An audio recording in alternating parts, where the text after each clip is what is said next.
Les véhicules électriques manquent-ils réellement d'autonomie face à leurs compétiteurs thermiques? C'est une question à laquelle on va répondre à l'inverse aujourd'hui en faisant un test d'autonomie et d'économie d'essence de ce superbe Toyota Tacoma Trail Hunter que j'ai eu la chance d'essayer cette semaine. Donc, on va arriver à des conclusions quand même un peu particulières sur l'autonomie des véhicules thermiques en comparaison avec leurs acabits électriques. Donc, c'est l'essai qu'on va faire cette semaine dans un épisode un peu spécial là, de plus de millage. Allons-y.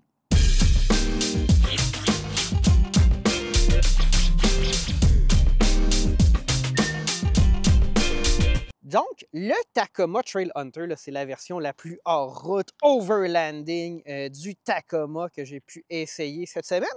Puis, je prends rarement le temps de faire des tests d'économie d'essence. Mais là, comme on est monté au chalet, Alexandre et moi, récemment, puis on a utilisé un Silverado EV, puis on s'est rendu compte que finalement, il n'y avait absolument aucun problème à faire des longs trajets dans des camionnettes électriques, même en hors route.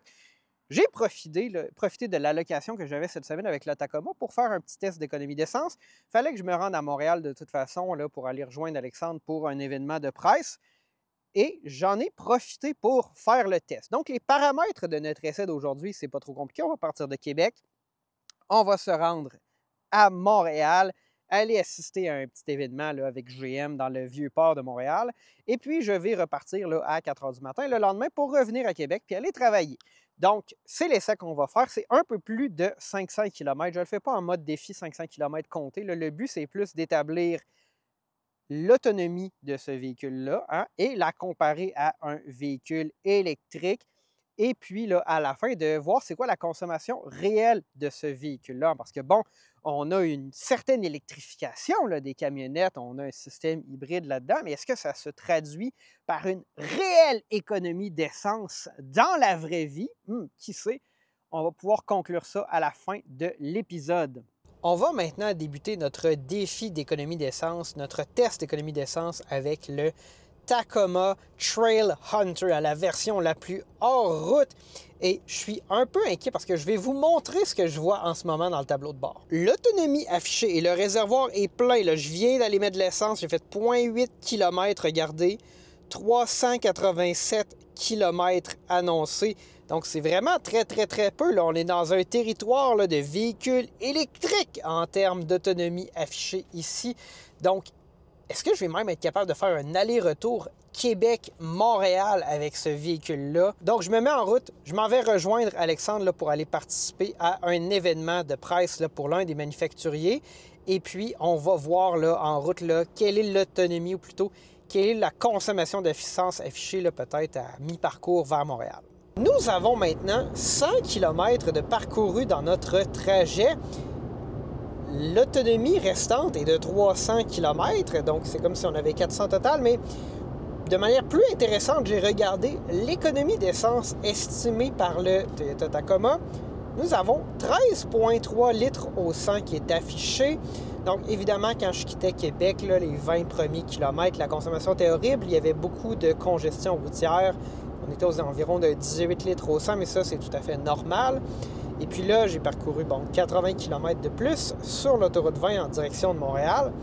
13,3 litres au 100. Là, ça a descendu comme rapidement à 14, puis ça s'est stabilisé, puis ça a diminué tranquillement. Ça va probablement continuer de diminuer légèrement. Je roule à une vitesse là, tout à fait normale, celle à laquelle on roulerait lorsqu'on fait un défi 500 km. Et je suis quand même un peu horrifié parce que dans le fond, je me demande si je vais être ne serait-ce capable de faire 500 km. Ça fait maintenant environ 130 km que je suis sur la route, donc à mi-chemin là, de ma destination.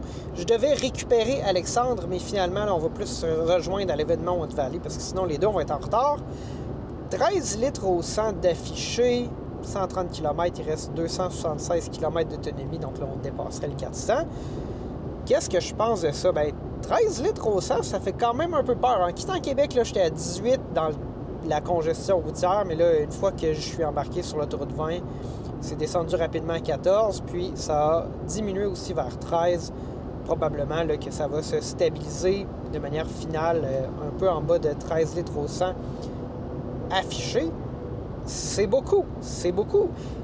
c'est difficile d'avoir la cote de consommation d'essence exacte du Trail Hunter. Si je suis capable de la trouver, je vais l'afficher, mais les informations que j'avais sur le site de RNCAN, de Ressources naturelles Canada, ne permettaient pas d'identifier cette version-là spécifiquement. Là, pour les versions hybrides 4x4, là, on est plus dans les 10 litres au 100 sur l'autoroute, 9.9-10 dans ces eaux-là.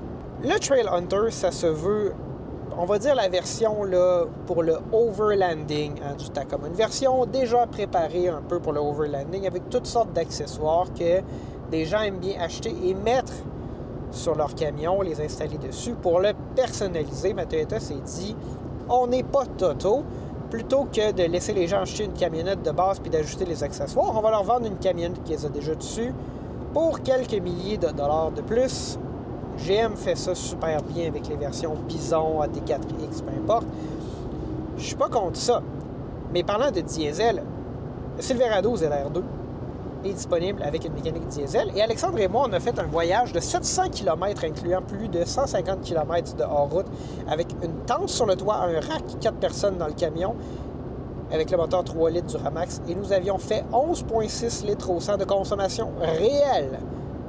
On a fait plus de 750 km et la lumière à essence n'était pas allumée. Dans un camion énorme, avec des pneus plus gros que ça, plus larges, beaucoup plus lourds, avec une tente sur le toit.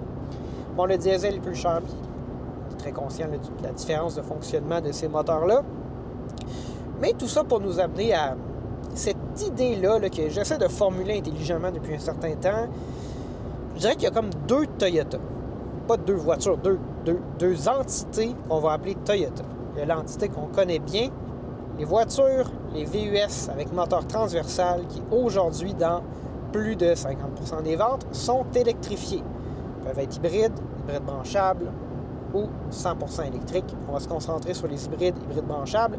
Ces voitures-là qui ont généralement un moteur aspiration naturelle à cycle Atkinson allié à une ECVT, qui est une transmission que, essayer de comprendre comment ça fonctionne, on se casse le cerveau, mais c'est tellement simple mécaniquement, complexe dans son opération, simple mécaniquement, qu'il n'y a tellement pas de pertes, c'est tellement robuste. On allie ça à un moteur à cycle Atkinson et au système hybride. Le moteur à cycle Atkinson ne serait peut-être pas super agréable ou adéquat pour une voiture là, qui ne serait pas hybride, mais avec l'hybridation, on vient compenser tout ça.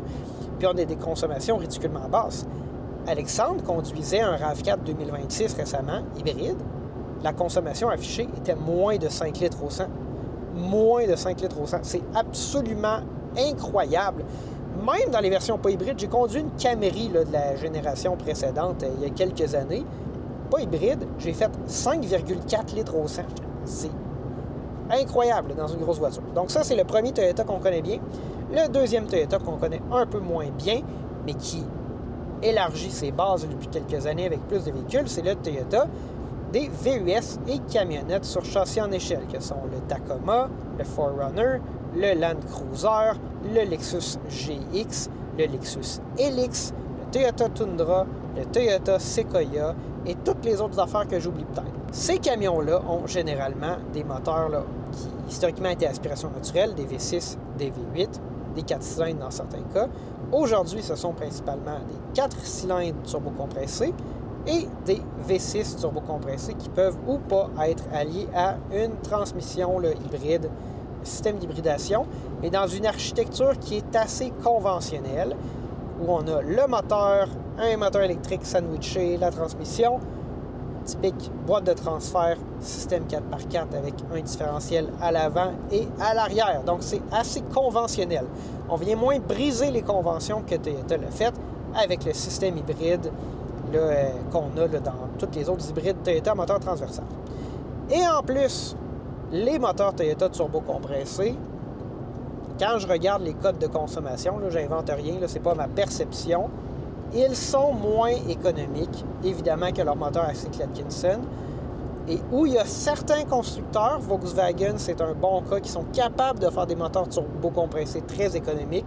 Bref, où certains autres constructeurs réussissent à faire ça, et Toyota a vraiment de la difficulté à faire des motorisations hybrides turbo-économiques ou motorisation turbo-économique. Et ça, même dans les hybrides transversales, donc le 2.4 turbo dans un Lexus RX ou n'importe quel autre VUS architecture transversale, monocoque, c'est pas très économique en comparaison avec les modèles ASIC Atkinson hybride aspiration naturelle. Tout ça pour dire que je ne m'attendais pas à ce que le Toyota Tacoma soit économique et ça s'annonce être pas très économique. Je vais probablement devoir arrêter de mettre de l'essence avant de revenir à Québec demain. Bien, pas avant de quitter, mais avant d'arriver à Québec. Donc, je vais vous garder avec moi là, dans l'aventure. On va calculer exactement la consommation réelle sur l'autoroute quand on va là, mettre de l'essence et je vais vous donner ces chiffres-là exacts. Il faut préciser aussi que le véhicule, il a 9900 km au compteur actuellement.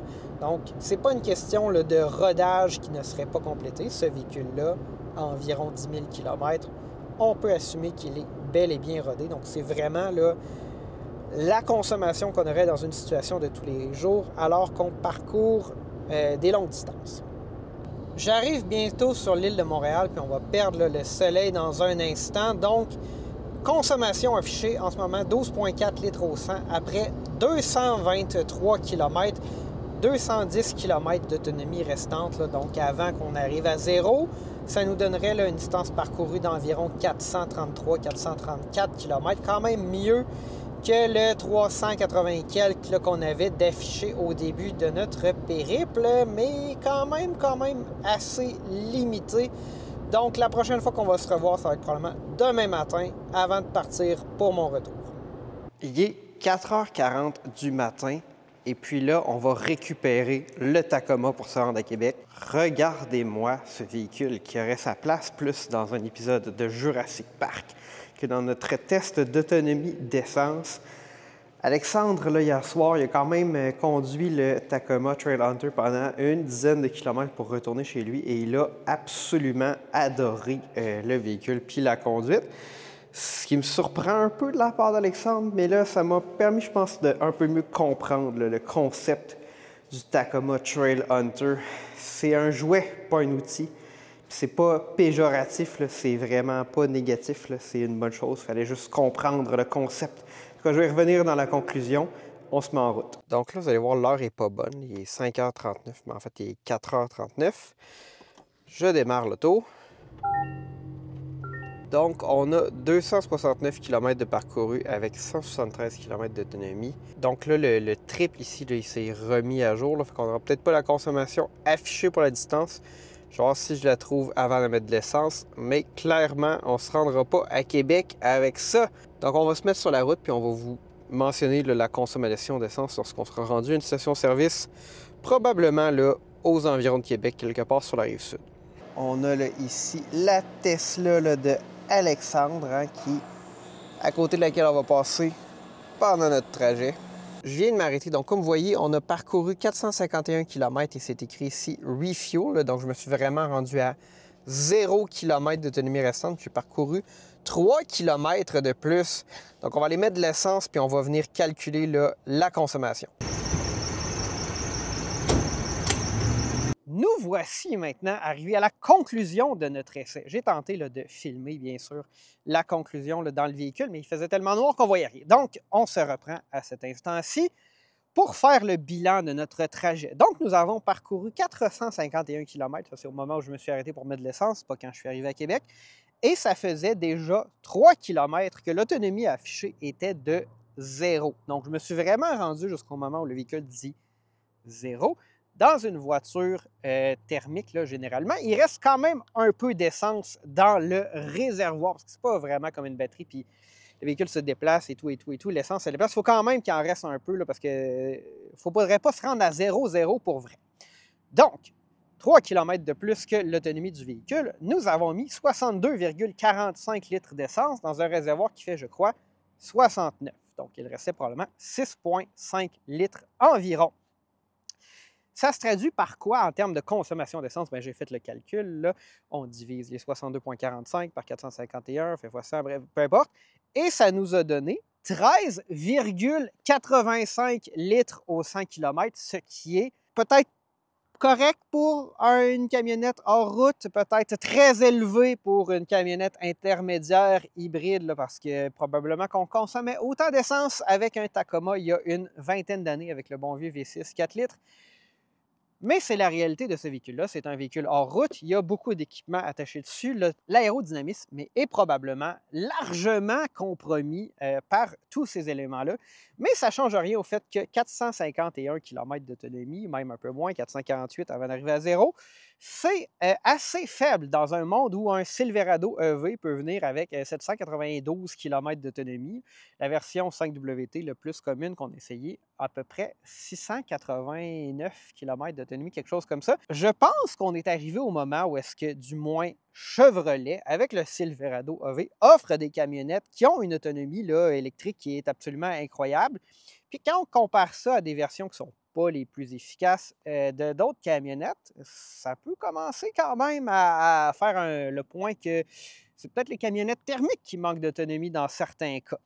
Fait que c'était un exercice là, un peu ludique qu'on a fait. J'en ai profité cette semaine pendant que j'avais ce véhicule-là. Mais tout ça pour dire que c'est pas parce que c'est écrit hybride que c'est économique, c'est pas parce que c'est thermique que ça a beaucoup d'autonomie.